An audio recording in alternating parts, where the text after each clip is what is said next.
Di tengah riuh kota, suara seorang anak mengalun di jalanan. Bukan sekedar nada, tapi kisah perjuangan demi membantu orang tua. Tahun 2024, ada 1.752 anak di Serang yang terhenti sekolahnya. Di balik angka itu, ada mimpi-mimpi yang harus tumbuh di ruang kelas, namun terhenti di persimpangan jalan. Kamu namanya siapa? Latif. Kalau kamu namanya siapa? Anggi. Andi. Oh, Andi. Kamu umurnya berapa deh? Aku pengen tahu. 8 tahun. 18. Kamu biasanya ngapain aja di jalan? Masih amin. Ya di sini nih. Di sekitar sini. Kamu dulu pernah sekolah nggak? Udah lulus. Oh, udah lulus. SMP. Oh, SMP. Jadi waktu itu pernah lulus sampai SMP. SMA nggak lanjut? Nggak lanjut. Berhenti. Kenapa nggak lanjut? Hah? Kerja. Baru kerja. Kasihan orang tua nggak ada. Jadi kasihan sama orang tua makanya kerja. Iya. Mereka masih pada sekolah atau Semuanya udah? pada nggak. Oh, udah pada nggak sekolah. Udah pada berhenti. Alasannya ya karena pengen bantu orang tua gitu ya. Iya. Kamu ada keinginan pengen sekolah lagi nggak? Hah? Belum ada. Sekarang enggak. Kamu pernah nggak sih ketika di jalan kayak dapat perlakuan nggak baik dari orang-orang? Sering. Biasanya marah-marah. Ada yang enggak langsung pergi biasanya mah. Oh, jadi kadang suka dimarahin gitu kalau gitu. Iya. Ardi, umur kamu berapa? 15. 15. Tadi dijemput. Kamu masih sekolah atau enggak? Enggak. Enggak. Biasanya ngapain aja? Ngamen, tidur, Biasanya kamu kalau di jalan ngamen sampai jam berapa? pagi kadang-kadang. Dari pagi sampai pagi. Biasanya Mau sampai kapan? Ipan juga sama. Biasanya kamu kalau di jalan sering dapat perlakuan gak enak nggak? Biasa. Biasa. Kadang ada juga sih. Oh, dianggap kayak ngeganggu gitu ya? Iya.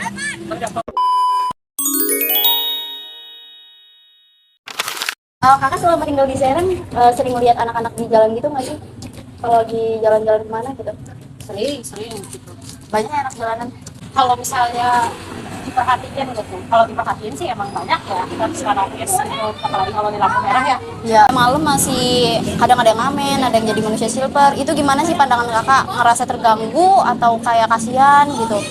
Kalau bilang nggak merasa terganggu, bohong ya berarti. Kayak pasti semua orang ada sih ya, kayak ada merasa terganggu dikit, risih dikit. Cuman ya di balik itu ada kasihan juga, ada rasa simpati juga nih anak-anak. Gak tahu orang tuanya kemana gitu, mereka harus cari nafkah sendiri. Menurut kakak nih, sebagai masyarakat, siapa sih yang mestinya harus paling bertanggung jawab soal anak-anak jalanan ini yang apalagi mereka sampai putus sekolah gitu? Pemerintah. Saya bilang dari orang tuanya dulu. Iya. Orang tuanya kemana sih? Kayak anak-anak ini nggak bisa, bukan mereka kayak tiba-tiba luar muncul ada anak kecil di jalan gitu, enggak, pasti dia ngelahirin. Iya. Ada orang tuanya yang membuat keputusan, aku mau punya anak harus diterangkan dia di jalan, nggak tahu gimana gitu. Nah orang tuanya ini kenapa mengatakan mereka tidak mampu mengurus anaknya? Kenapa? Ekonominya rendah, Iya. ekonominya rendah, nggak bisa dapat kerja, nggak bisa dapat pekerjaan. Siapa yang menyediakan lapangan pekerjaan? Pemerintah. Pemerintahnya memberi bantuan tidak kepada orang-orang tua ini untuk merawat anak-anak mereka. Iya. Buktinya karena anak-anak ini masih di jalan berarti nggak cukup kan bantuan dari pemerintah. Iya. Oke, baik Kak. Terima kasih ya. Maaf mengganggu waktunya. Anak jalanan bukan pilihan mereka untuk lahir dari kemiskinan. Mereka membutuhkan jaminan hidup yang layak, sandang, pangan, papan yang harus terpenuhi. Maka dari itu, pemerintah harus mengambil langkah strategis. Bukan hanya seberapa banyak program bantuan sosial, tapi harus tepat sasaran.